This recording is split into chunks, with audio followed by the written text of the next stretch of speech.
আরে এটা কি হলো, বিড়াল তো আমাদের সব ইফতারি নষ্ট করে দিল। মা, এখন আমরা রোজা কিভাবে খুলবো?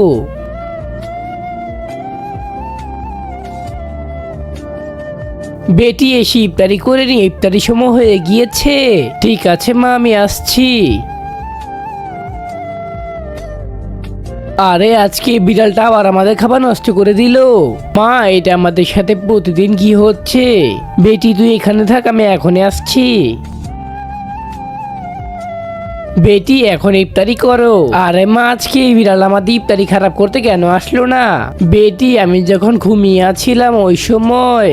আমি বলছি তোর সাথে এমনটা কেন হচ্ছে?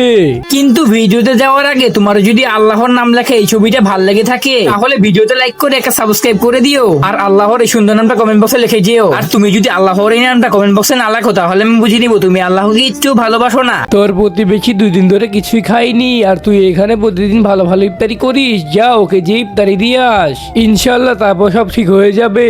এই নাও বেটা, আজকে ইফতারি আমাদের পক্ষ থেকে। ধন্যবাদ আন্টি। বন্ধুরা, ভিডিওটা ভালো লাগলে একটা লাইক করে, একটা সাবস্ক্রাইব করে, কমেন্ট আল্লাহু আকবার লিখে যেও।